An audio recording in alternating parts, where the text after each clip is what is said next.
off.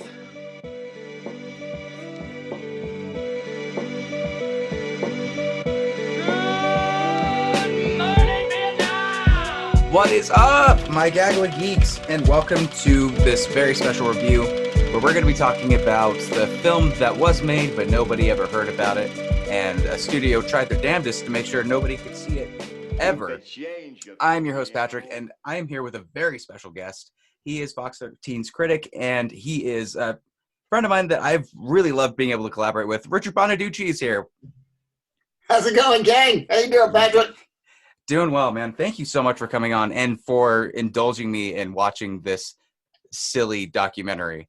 Yes, the documentary, Doomed, the untold story of Roger Corman's The Fantastic Four. Now, tell me, Roger Corman, I didn't know anything about him. Only the documentary told me, like, he was basically a straight-to-DVD director. Yeah. In fact, I confused him with someone else at one point. I looked up and went, oh, no, that Roger Corman. Yeah. And yeah, basically, he's the man behind the band, behind, the Toxic Avenger and all that stuff, helped produce a lot of those kinds of things. And just real cold stuff. And it doesn't surprise me that he would be involved in this 1994 Fantastic Four. Think about a Fantastic Four before the Tim Story versions and what was happening with Chris Evans's Human Torch and all the people that were involved with that. But what's interesting and what made the documentary interesting to me was hearing about just how invested and really into the project all of the people that were behind the scenes were, whether not really the suits. And that's like the more interesting part of what the studio was doing to try to kind of like hide the fact that they weren't really interested in making this film. And that's something that you could probably talk about more with studios and properties and how they handle them. Well, I don't know about that, but what I did, well, first of all, watching the doc, because I haven't seen the 1994 one, it's hard to get. Apparently, you can get it on eBay. You can get these crappy copies that someone transferred from VHS to VHS, which is a shame because it probably looks even worse than it originally looked with all that awful CGI. You can't even call it CGI. But, if you watch the doc, you find out that it only costs about $1 million to make total, if that. And it looks it, certainly. They couldn't hire the cream of the crop for acting, the way Marvel does now.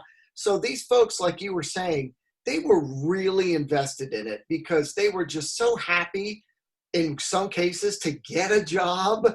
And they were hoping that this thing would take off and really matter and make a difference for their future careers. Like they might get a job because of Fantastic Four 1994.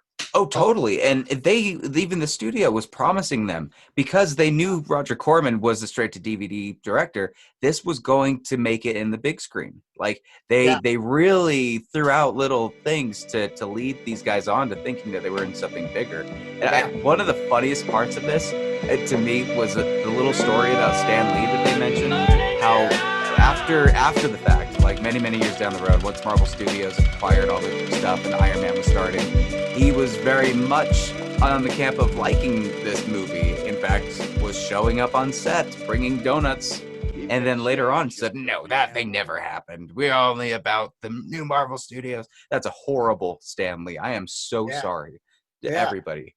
It's a real shame because, and watching the doc, which by the way is only like 85 minutes long, but I'll admit it felt a little longer. It might have needed some tightening or something, but that's just a critic of me going. It's a fair critique, though. With documentaries, I think you really have it's a lot more of a you could lose interest a lot quicker than any other movie because the story sometimes can wane if you're needing to talk about a subject that just is the boring part of it. Yeah, and there were some parts where I could tell there was a jump cut they just forgot to cover, and they're using reusing footage, and I'm like, what is that footage doing there? That has nothing to do with what they're talking about.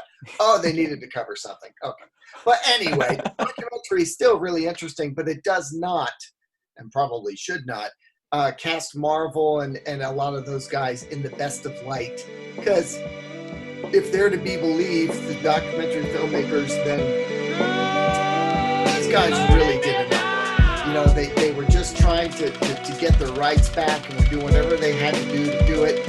And they wasted, it seems like anyway, they wasted, you know, these people's time and energy. So as you said before, so many people just went out of their way to try to do the best they could with what little they had. And I have to admit, what they showed certainly looked pretty cheesy as far as the effects, even like the hairstyles and the costumes and things. But wow, yeah. It did make me want to see it. I'm like, this actually at least looks like they cared. You know, they were trying. There were some interesting costume choices. To be too specifically, you touched on this a little bit with the Thing, how they only had enough in the budget to have one full suit, but they kept two helmets, one to kind of be the animatronic Teenage Mutant Ninja Turtle face, and they were really impressed with that. Like back in the day, they were like, "These are fucking effects," where you could see the pain in Ben Grimm, and and you're looking at it now, it's like, like it's just a really robotic thing. Although I gotta admit, I was going, hey, for 1994 and less than $1 million total. Less than $1 million, right? Not bad. What did you expect? You know, and just But unforgivable, I think, and I think the actor agrees with me. This is the actor that played Victor Von Doom. They had his costume, and he loved the costume. But this was a Darth Vader situation where they forgot to dub over Darth Vader. They're just like, let's just... I had visions of Bane in my head. And Christopher Nolan's Bane. Yeah. Which is a lot worse in a sense, because, like, Bane was intentional. This might have been more of an oversight. Yeah. But that guy, he's like, hey, anytime you need me to come back and redo it, I'll be happy to redo it. Well, that was my question to you. Do you think there's any salvaging with this? Because some people were saying in the documentary, let's try to, like, give this to, I don't know, Reddit to see if they could fix the effects. Let's see if we could dub over. First of all, I fully agree. Again, if you've seen the doc, you know, and if you haven't, check it out. I really think it's worth it. But by the end, they're going, hey, we thought this thing was shelved and gone. We tried to find negatives. They were just missing. But we had dubbed something at one point at this warehouse, and this guy apparently made his own dub, and now there's dubs out there. So it's kind of out there. And I think people are interested in seeing it. I know I am, and a lot of fellow geeks are. We would love to, even though we know it's probably bad, we want to just check it out. We're still going to be interested in your eventual Fantastic Four property that you come up with in however many years. I mean, if we're willing to stick around through those 3 frickin' Fantastic Four movies, we'll handle Roger Corman's movie, right? Right. What's the worst that could happen at this point? Right. How much worse could it be? If anything, it could be like a funny, like, let's just put this on Disney Plus and see if anyone notices. Yeah, or like at one point, it's like, oh, whoa. Yeah, or like that one guy said, when you come out with another Fantastic Four, have it be a DVD extra or something. Just give it to us. We do want to see it, and I do think you and I edit. You know, we could. We are of the editing ilk. Yeah, well, I know we could fix a lot of that stuff. Totally. So, well, I think it might make some of them worse, but it would be intentional, because I would at this point be like, let's just Tommy Wiseau this whole thing. Let's make it as intentionally bad, and maybe we'll salvage something from that. I think. Yeah, and in fact, I think it was Dr. Doom who said something like, or the actor who played Mr. Fantastic, who said, put them both on. Like, have the crappy original one, and see if you can fix it if you want, and compare them. But really, in this day and age, where people are trying to find all manner of original footage and behind the scenes stuff, and bloopers and all those outtakes, I would gladly watch this Roger Corman produced Fantastic Four from 1994, warts and all.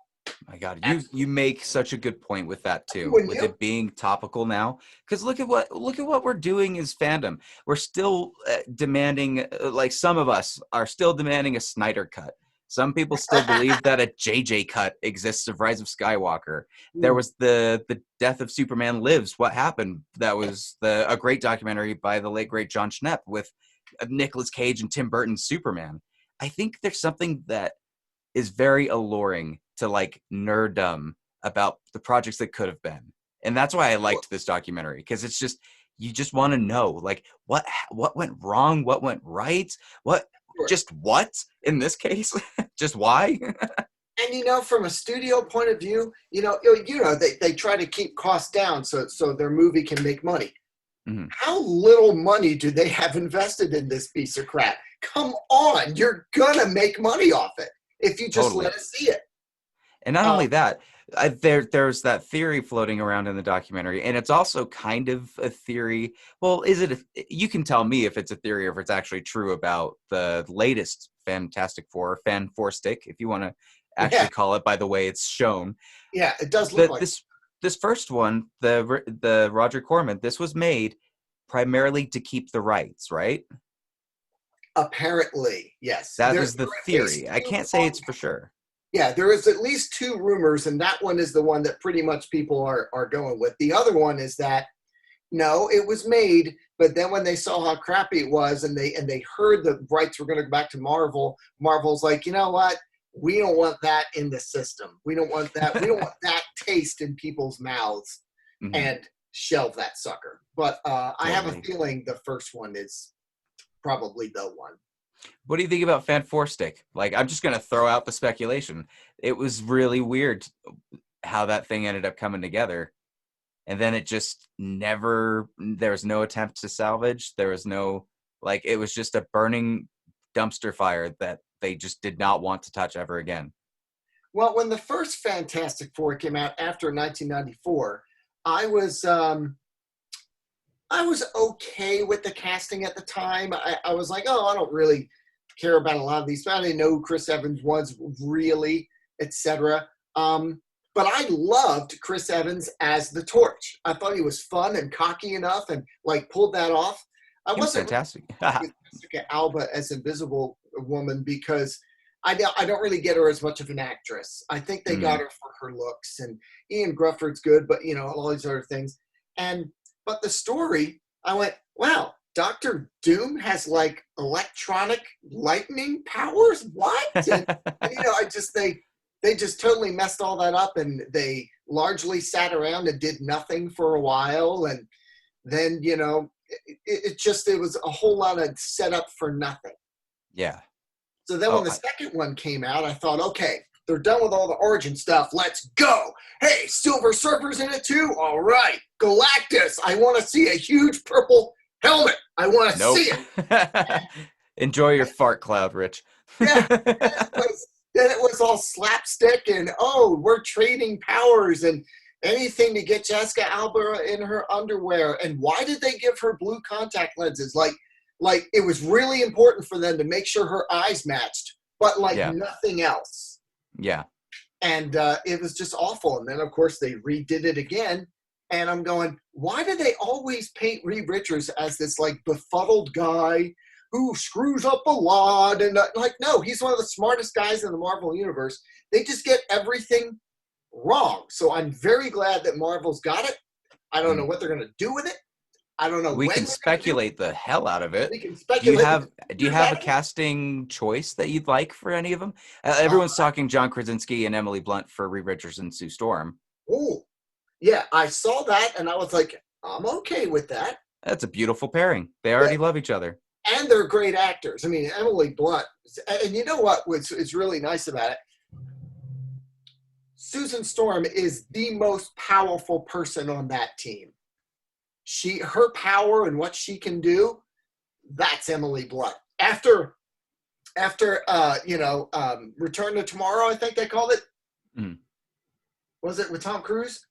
Live, Die, Repeat, Edge of Tomorrow. So Live, Die, Repeat, whatever they ended up calling it. After her in that, I went, she's got it. She's got that something. That was Captain Marvel. That was Captain Marvel. Like, that character, in my opinion, from Live, Die, Repeat, that was Captain Marvel. Yeah. And I'm impressed if she could do more. She deserves a big role, I think. She could absolutely do a really strong, really cool Susan Storm. Those two would be great. The Thing, I don't really know because you're not going to see him long anyway. He'll be Rocky. But do you see motion capture with that? Like they'll go straight with what they did with Korg? You know, I was going to say Korg looked pretty good. He did.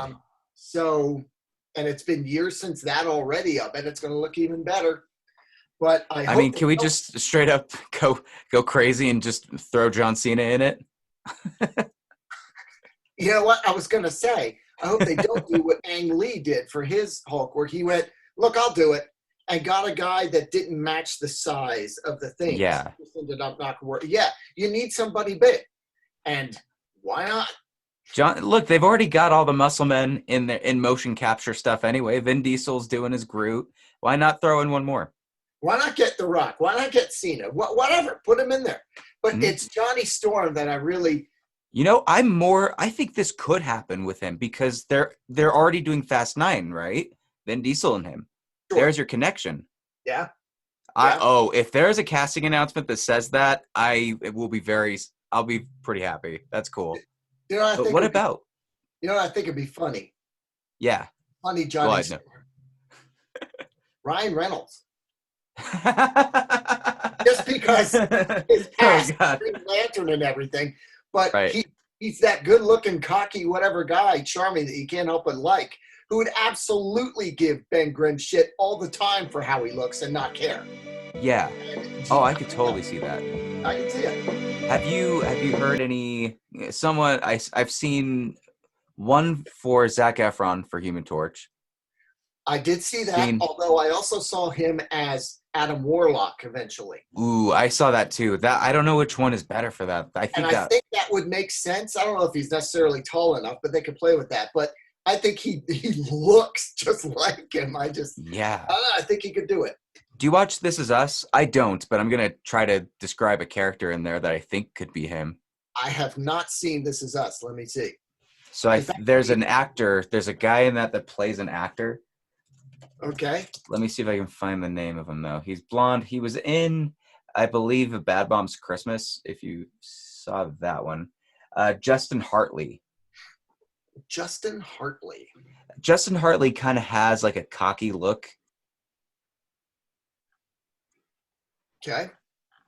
As far as his character in that one goes, he's a little bit like conceited and full of himself with like what he's doing with acting and things. So he plays a dick. Yeah. What do you think? Sure.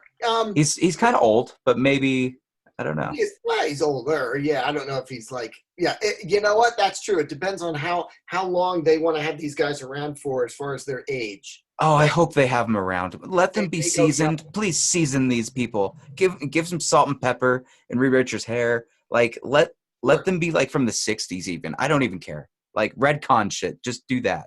Oh no, yeah, I know this dude. In fact, he was just in The Hunt for a few minutes. Oh, interesting. Okay, I didn't get a chance to see that one. How was it? What did you think? Hunt for a few minutes, so I guess you know what happens to him. Also, he was the original Aquaman. Oh, in Entourage? On a very old. Let me see if I can find it on IMDb. Or in what? Aquaman TV short in 2006. I think it was on the WB. Well, there you go. And then they recast him or something like that when they brought him into Smallville. Jeez. Yeah, he didn't even make it into Smallville. But he was Aquaman at one point. And he looks a lot like that, clean cut, like good looking dude and all. But yeah, I don't think he's too old though, even if they wanted to keep him around. And honestly, like I guess I should say I'm picking all white characters. That does not mean I would not mind a black character in any of the roles or an Asian or any. I don't care. Well, I'll tell you what, I will admit to being one of the guys who was bugged when they made Johnny Storm black, only because I felt like it was stunt casting, because this is famously a family. Yeah. Right? So make the non-family guy black or whatever. Like you're breaking up the family part. But I think they were trying to say, oh, well, adopted families are families too. I'm like, okay, all right. Yeah. Well, and But they're if you're going like, to do that, I got a black actor in mind. I love this guy. Aldous Hodge. You know who he is? Hodge. You Nope. look him up. He's good. He's funny. He's charming. I don't know if he's ever done that kind of like really sarcastic, role, but I bet he could pull it off. He was one of the leads in Underground when that was on. Okay. And I could totally see that. He's young too. Like he could be around for a while. Yeah. I'd love to see that guy in something. Yeah. Well, we've covered the past and the present and the future of Fantastic Four. But I still think Doomed is certainly worth everybody going and checking out, if only just to see kind of what the curtain looks like when it's pulled back on some of these movies. Yeah. And the other thing that would be interesting about this fourth, fifth, depending on how you count it, Fantastic Four, well, they've used Doom 4 times now. Yeah. Right? And they really want to use him again. Like Kevin Feige really wants to use him again. Yeah, and they haven't done it right yet. We never cast Doom. Let's do that real quick because I'm sure that we're gonna get one comment being like, "You didn't fucking cast Doom." Doom. The thing about Doom is because I used to read some Iron Man back in the day when no one knew who he was, and Doom and Iron Man I always thought were more. The classic sort of coupling, even above the Mandarin. Yeah. Because they were both really smart guys with egos in suits. Right? Totally. And I mean, they were just, that kind of thing. And something about the way that they do Doom, no one's like, well, he can't just be a guy in a suit. But he is. He's a guy in a suit. It's like Iron Man. Just do that. What did they do to him in Fan 4 Stick? They made him they melted trash bags on his face, I think. Yeah, they melted to his face by, but I mean, they made him have some kind of like mind powers where he could shut off electricity and kill people across the room. He was a little Doctor Strangey. Yeah. And I'm sitting there going, sorry, stretching is not going to stop him. Like, they show all of these mystical powers, and then what's the third act end up being? Just fucking punching. Just punch him. Right. Punch him real hard, and that's going to solve it. Yeah. Oh, man. I was like, well, okay. Movie's goofy. Yeah, it's a shame, because they had talented people associated with each property, but just not behind the typewriter. That's shady. When you think about it, right? Isn't that just like, man... That property, they're just like, let's just fuck with people. Like, we don't want to give this back to Marvel, but we also want to make people feel good about themselves for a minute. I feel like each movie they went, well, it can't be worse than the last one, right? And someone went, hold my beer. And right? I don't know. God. Oh, well. But I am curious because, they have to, if they're going to bring them into the Marvel Universe, and again, X-Men and all that stuff, they have to sort of account for how and why, so they're probably going to have it happen as far as chronologically in the story after all this Thanos stuff. Because if they were around when Thanos happened, well, where the hell were they? Would you tie it into a blip scenario where maybe they were out in like the negative zone when the blip happened, or? I don't know. I tell you something I think is going to happen. I'm sure you're familiar with the Scarlet Witch doing the no more mutants thing and the whole House of M and all that. Yeah. House of M. Elimination of almost all mutants. I think maybe in the WandaVision series at some point, she may do the reverse. She may create mutants. I would love that. Where she just decides everyone should be like me so then we can stop with this stupid fighting. He does something. Some hex that actually creates mutants. So that's why they explain nothing happened before with X-Men. They weren't even there yet. And they're there from here on out, done. If I were to script this, I would probably even add to that and say that her causation of making mutants was by accident. And really the intention was to recreate Vision. Like that was her only goal. Oh, yeah, why not? But now they're real people and she's like, I can't mess with them now. So Yeah, and that way he's kind of a mutant, right? Because yeah, they brought life into him in a weird way, but then she fucked up like half the world again. right. They're like, damn it, Scarlet Witch! And of course, very obviously, her and her brother, they never call them mutants. They call them the gifted or whatever because they can't. Enhanced. And in that universe, enhance, and in that universe, mutants don't exist. Yeah. Yeah. So they can't have the X-Men without mutants existing somewhere, and they got to give them a start point. And it just can't be back there because then where the hell were they? Yep. You know? If they can throw a multiverse in real good, if Doctor Strange and WandaVision can tee off Multiverse of Madness in a way that like Yeah. from that point on we can be like anything that comes from any universe we can buy into. I could totally see them coming from the past still and it being relevant. Okay. Well, and you got Scarlet Witch in Doctor Strange's next movie. Yep. Maybe she does something so that from there on out, you never know. She creates mutants at the end of WandaVision, and then the whole premise of Doctor Strange is to go through the multiverse and try to undo it. And then he realized it can't be undone. And then it's like, well, these are guess we're here. Guess we're here. Got mutant. But, and in this, whatever this next Fantastic Four movie is, what do you call it? Oh, the Fantastic Four. The Fantastic Four? Because that's just like they're doing the Batman. I have to look it up. Is that what the 1994 one is called? I think it's the Fantastic Four. What if they just put an underline under the? Just a 4. I don't know. Wasn't there like a thing like what were they called back in the day? It was like let's see. Back in the day? Yeah. What you mean? It was like 1994, the Fantastic Four. And then you got Fantastic Four. I don't know what the hell you call it, but the Fabulous Fantastic Four was one of them. Oh, the amazingly fabulous Fantastic Fourubus. You know what though? If they do it, it will likely, it's going to be years since these other Fantastic Fours, etc. I honestly wouldn't mind a quick origin. Because they've kind of screwed that up too in the last few movies, especially Fan Four Stick, whatever the hell that was.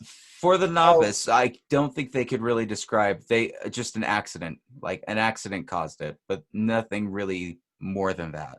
Yeah, I personally wouldn't mind seeing them do in a bit of an origin, but don't make that the whole movie because we kind of know where they came from. But just keep the relationships at least right. Yep. But totally agree.